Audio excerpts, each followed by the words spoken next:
moving on, one thing that's very important to understand with backflow preventers is the fact that they are spring-loaded check valves and they're resilient seated check valves. Therefore, there's a pressure drop across them. All check valves that are resilient seated and spring-loaded develop a pressure drop.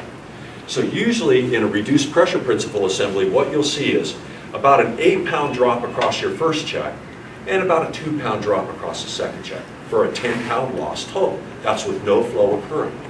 Most backflow preventers, the more water that you flow through them, the higher the pressure drop becomes. So what we have to do is create performance curves so that you'll understand the pressure drop through that valve.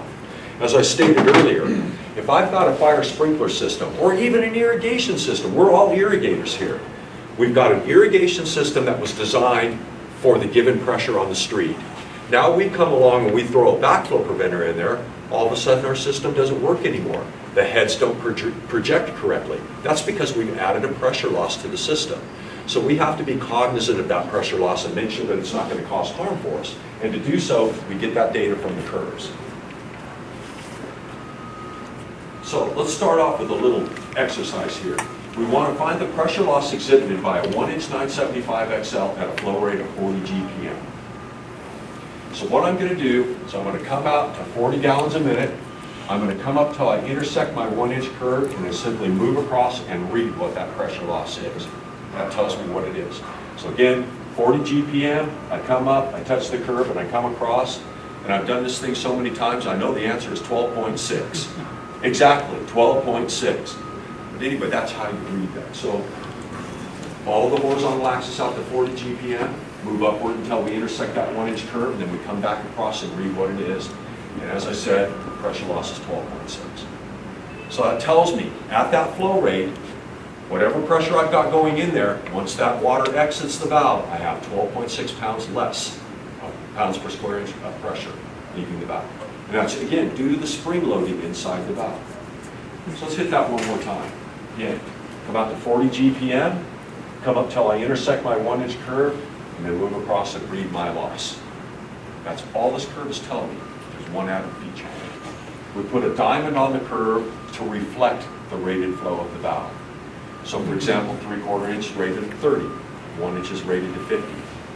Those are the ratings given to the valve by the approval authorities, USC, ASSE, IAPO, etc. In an irrigation application, if you have to flow more water when the system's on than where the diamond's at, step up to the next larger valve. So in other words, let's say I've got a system that I need 35 gallons a minute. This is 30. Well, that 35, it's going to be a little bit too much for that valve. Let me step up to a 1-inch valve. It's rated at 50 GPM. We put the additional curve on there, mostly for the fire protection people. With fire, since the backflow preventer is probably never going to operate at rated flow, and if it does, it only has to do so once.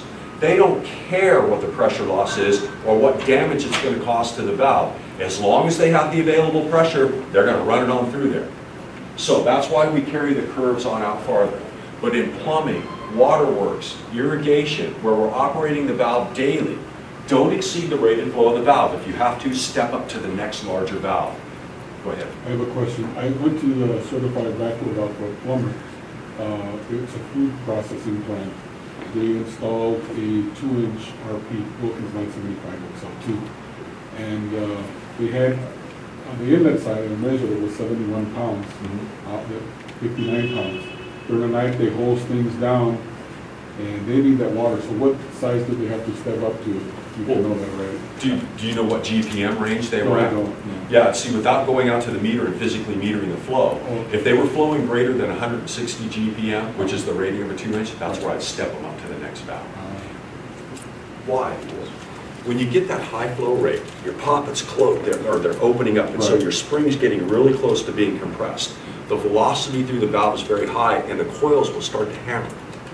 Those metal coils of the spring, well, that's work hardening. Tick, tick, tick, tick, tick, tick. You hammer metal long enough, and pretty soon it becomes brittle and will break. That's what will happen. The springs will break.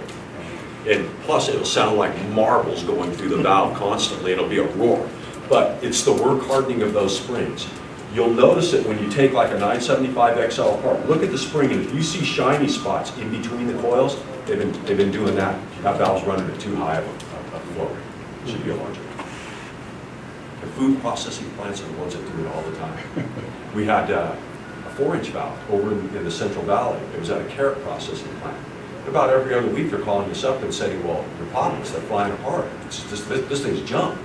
Well, maybe there's a defect. We'll send you new ones. Well, after about 3 times of doing that, it's like, how much flow do you have going through this valve?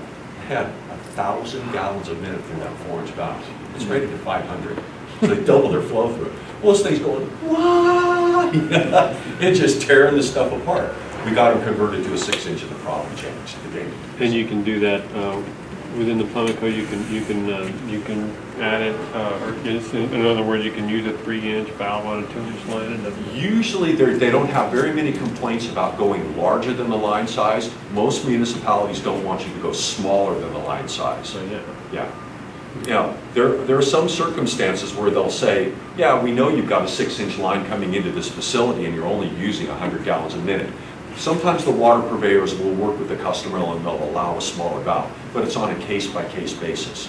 I never tell my customers, go in there and put in a smaller valve unless you ask the water purveyor. Always check with the AHJ. But yeah, going larger, they usually don't mind. A lot of the laundromats that I certify, they have a 2-inch meter, they have a 3-inch copper line. Yeah. Yeah, sometimes they'll do that too by increasing pipe size. You slow the velocity down, and those kind of facilities are notorious for water hammer. And water hammer, the higher the velocity, the more the kaboom. So they'll increase the pipe size just to slow everything down. One more question. No, I was just looking at that and I was thinking to myself, is that why that the health department actually asks for the water pressure sometimes, just to see if the math is working? Yeah, I think so. And also to keep an eye on their system to know what's happening at various locations. That might give them some other useful data too about increases in flow rates and things like that. Yeah, I know on the test report they always ask for pressure. And that's my assumption. I'm no longer a certified tester. I haven't recertified for years and years and years, but I once was.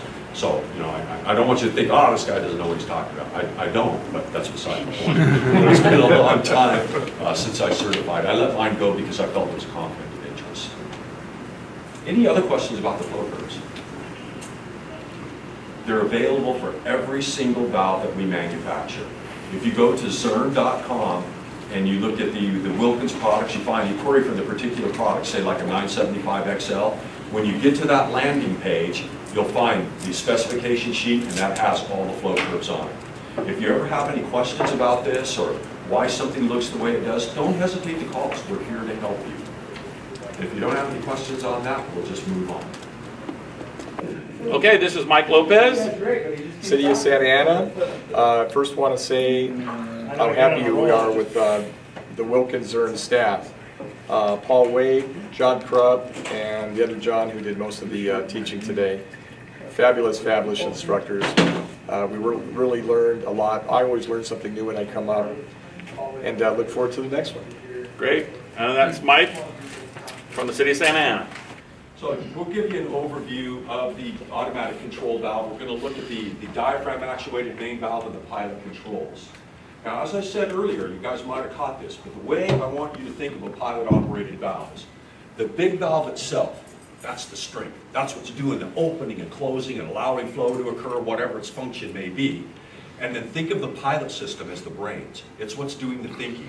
The diaphragm actuated valve is a straightforward valve. If I plumb inlet water both to the inlet of the valve and to the top of the diaphragm chamber, that will hold that valve in a closed position. And it does so because the cross-sectional area of my diaphragm is about 40% greater than the cross-sectional area of my plunger seat assembly. So in other words, if I have, this is actually the inlet side here, if I have 100 psi coming in and also 100 on the top, I only have about 600 pounds of opening force and 1,000 pounds of closing force. So that same pressure is going to keep the valve closed. Now, the pilot system itself is what's actually doing the thinking. In this particular case, it's a pressure reducing pilot. So it is sensing downstream pressure. Whenever there's a drop in that downstream pressure because flow occurs, the pilot senses it, it will open up and try to satisfy that demand. When it does so, it now lets fluid on top of the diaphragm evacuate to the downstream side, thus the big valve opens also. So whatever the pilot does in these cases for an automatic control valve, the big valve follows suit and does the same thing. That's kind of how they operate. That'll give you, a basic understanding. Now, moving on, when you look at the main valve itself, it is pretty straightforward. This big valve is no different than a smaller Toro valve or a Champion valve that you guys in irrigation would be familiar with. It's simply a diaphragm-actuated valve. I've got my body and my bonnet, I've got a diaphragm assembly and a seat and a spring, and that's about all there is inside there. It's very, very straightforward, very simple valve. Looking at the pilot controls though, we'll talk about the pilot controls. That's what's doing the thinking. So for example, pressure reducing, it's going to have a pressure reducing valve. Pressure relief, it's going to be a pressure relief valve. The pilot, again, is what's the brains of the whole system. It's either sensing upstream, downstream, or whatever its function may be. It's doing the sensing, and it simply allows the big valve to either open fully, close fully, or modulate somewhere in between. Think of the pilot, again, as the brains. When we look at a typical schematic, and you'll see these on the specification sheet for any ACV that we offer, this is a hydraulic schematic. And for those involved in electrical, it's the same as electrical schematic. It's just simply telling you where the water flows and what the components are within that valve. This one happens to be a pressure reducing valve. So we're showing that we've got a shut-off valve coming into the pilot system, a pressure gauge, a Y strainer, restriction fitting, opening and closing speed controls. Here's our position indicator, like the one on top of the big red valve there. We can also put a checking feature in there if we want to. We can make this pilot-operated reducing valve close very rapidly under reverse flow.